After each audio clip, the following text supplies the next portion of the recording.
It's Megan with your accounting sidekick and sidekick accounting.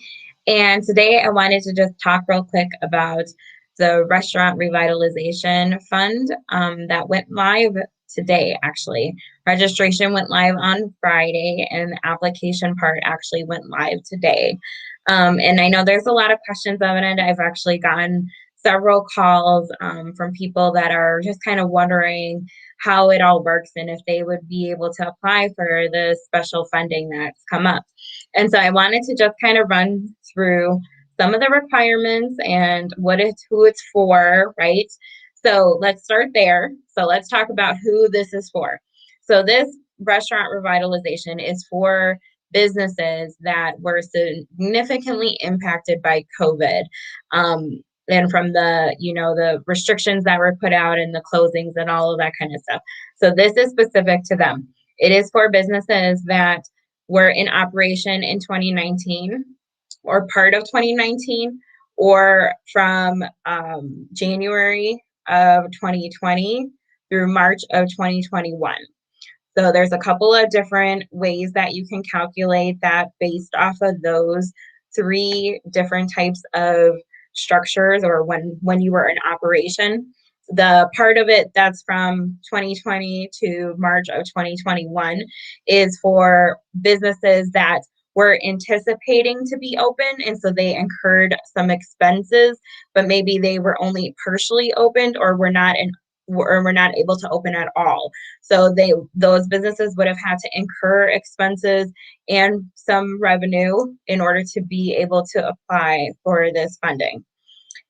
Now, specifically, the type of businesses that are listed on the application are restaurant, food stand, food truck or food cart, caterer, bar, saloon, lounge or tavern, brew pub, tasting room or tap room.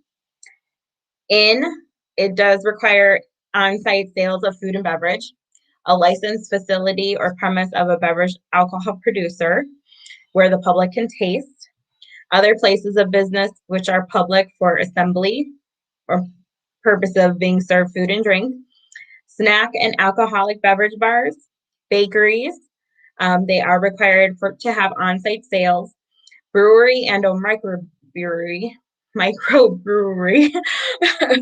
eligibility also requires on-site sales to the public comprising of at least 33%, so at least a third. Winery, same thing, at least 33% of gross receipts has to be from on-site sales. And distilleries, same thing, 33% of gross receipts has to be from on-site sales. So this leaves a lot of room to be eligible in terms of that. So let's talk about the main thing that people have a lot of questions on, which is the calculating part. So basically, you had to have had a significant loss in revenue in 2020 compared to previous years, especially compared to 2019, because the way that it's being calculated from a high level is that it's taking your 2019 gross revenue, subtracting out your 2020 gross revenue, and then also subtracting out any PPP funds. So we did have a couple of people that wanted to apply for this, and they did have, a loss of revenue from 19 to 20, but when they added in their PPP funds, it actually ended up being more. So because of that, they were not eligible to apply for this funding. And so just to put it out there is two ways to kind of react to that information of not being eligible.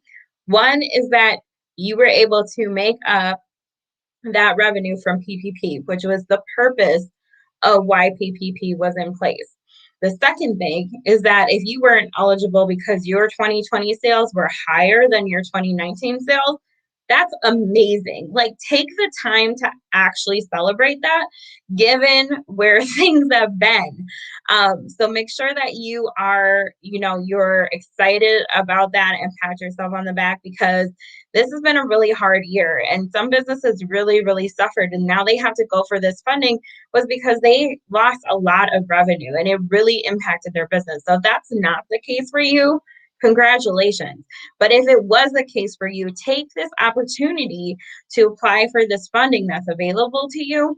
If you have questions, please let me know. Right now, I know the Wisconsin African American Chamber of Commerce is super active. Ozzy Kendricks has been amazing with giving people the resources and helping them do the calculations to be able to apply for this thing.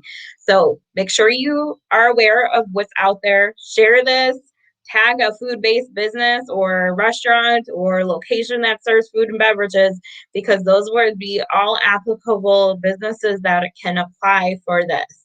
So the funding is out there. Take advantage of it while you can. But if you can't, if you're not eligible for this, then also make sure you celebrate, because that means that instead of you having a really horrible year in 2020, you had a really good year. But make sure you get this word out here, because this is a really great opportunity. Like I said, also priority will be given to women-owned business and minority-owned business. So especially if you know food-based businesses that are in either of those areas, make sure you tag them so that they can look more into this resource that's available. And I will post the SBA link on there. They're doing a whole bunch of different webinars for people to be able to apply for this thing. If you have any questions, as always, please let me know. Otherwise, hopefully this was helpful to kind of clear some of the questions that you may have had in terms of this grant. And I know that there's some other additional funding that's supposed to be coming out as well. So I will keep you posted on the things that I hear about.